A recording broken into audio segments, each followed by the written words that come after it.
Kaixo, ongi etorria, lehenengo mailako bi ekuazio egingo ditugu, errepasatzeko eta gogoratzeko nola egiten ziren. Lehenengo pausua, beti bezala, izaten da parentesia kentzea, baina ez dago. Orduan, bigarren pausua da, izendatzea kentzea. Hemen, 3 dugu, orduan denei jarriko dugu, bat. Erresago egiteko.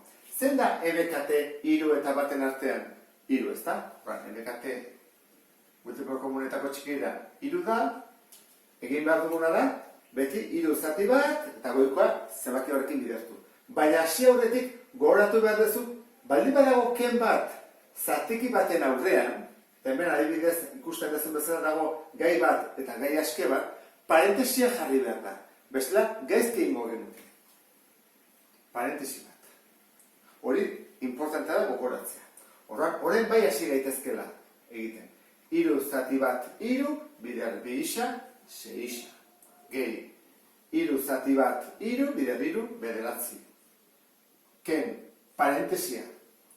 3 zati 3, bat. Horren goikoak batekin bidertu behar dira.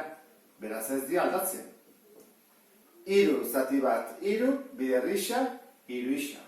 Eta 3 zati bat 3, bider 7, 21. Gogoratu, oso importantea da. Ken baldin badago. Horrela, zatiki baten aurrean, parentesia jarri behar da. Zergatik, ze ikusten duzun bezala, barrukoei ikurak aldatu behar dizkiegu. Bestela, aldatu gabe utziko genuke. Horra jartzen da, 6 isa, gehi 9, orain batutzen edena kentzen, kentzen edena batutzen, berdin, 3 isa, gehi 21. Hau lortu ondoren, eman behar ditugu isa dituzten gaiak atal batera, adibidez ezkerrera, eta gai askiak eskubira. Ordan ditugu. 1, 2, 3. Horan, 3 ezkerrean utziko ditugu. 6 isa, ken isa, honi ikurra aldatu behar dugu, beraz, 3 isa, jarri bat dugu ken 3 isa, berdin.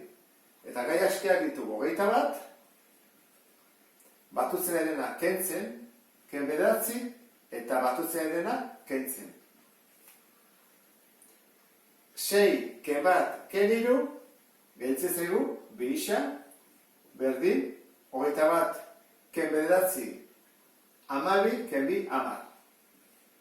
Isa berdin, 2 bidertzen ari dena, koefizientea pasa behar dira beti zatitzen. Lehenengo, 10, eta 2 zatitzen. Eta hau simplifikatu daiteke, 10 erdi edo 10 zati 2, 5. Jarriko bagenu, isaen ordez 5, ezkerreko atala eta eskuineko atala berdinak izatea lortuko genuke. Bigarren ekuazionetan lehenengo pausua parentesia kentzea izango da. Orduan, parentesia hau zaila egiten bikin bidertzen. Horren egingo duguna da, banan-bana bidertu. Geldituko ditzaiguke. Bieren, gehi, zatikia, 2 bider isa, 2 isa, 2 bider 3, 6. Eta behar, 5 gelditzen zaigu. Berdin, eren bat, ken, 2 isa, gehi lau, 6. Urrego pausua zein da, izendatzaileak kentzea. 3, 5, 3, 6. Zein da multiplo komunetako txikiena, edo MKT, hartu ezakegun handiena, 6. 6, 5 da 6 pasatzen, oran 6, 12, 18, 30 pasatzen da 5. Oran, denentzako izango da 30. Izendatzaileak edo horretik, gogoratu behar dugu parentesiaren bat jarri behar dugun edez. Zatiki horren aurrean gehi dago, ez da parentesiaren jarri behar. Ikurrak ez direlako aldatu behar. Hemen, ken bat dago. Horrek esan nahi du, honi jarri diogula parentesia. Gogoratu zaitez, Importantea da.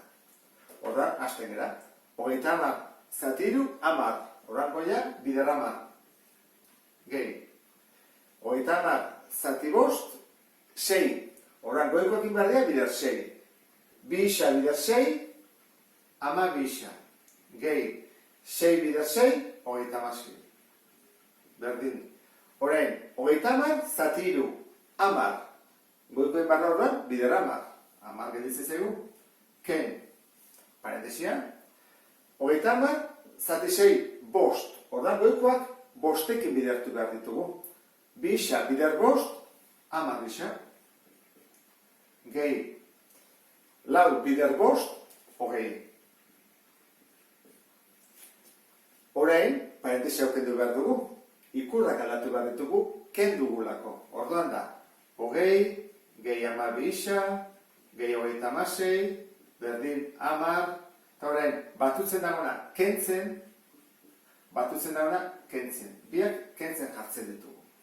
Orduan, nora eramango ditugu isa dutenak gaiak? Adibidez, ezkerretara. Orduan, ditugu bat, eta hemen beste bat. Orduan dugu, 10 bisa, eta kentzen edera batutzen. Gehi, 10 bisa. Berdin, hemen dugu 10, keno gehi, ja egin dezakegu. 10 keno gehi, minus 10, laburtzeko. Eta hemen dugu, 20 eta 26, 56. Orduan, bezaldera, minus 56. Ez badugu egiten hau, jarribako genuke 10, keno gehi, eta keno 56. Hau, erresago izan daiteke. 12 gehi 10, egin daiteke batuketak antzekoak direlako 22 isa. Eta bia minus dira, beraz batu egin behar ditugu, minus 10 eta minus 56, minus 76. Orain, koefizientea pasatzen da zatitzen, bidertzen dagoelako isarekin. Bider da. Orduan, isara, minus 76, zati 22. Eta hau zatitzeneko esara ez da, atatzen da, minus 3. Beraz, minus 3 hau jartzen badugu isaren ordez, atako litzaiuke ezkerreko eta eskubiko atala berdinak. Eta honekin, bukatuko genuke beste bat arte. Agur!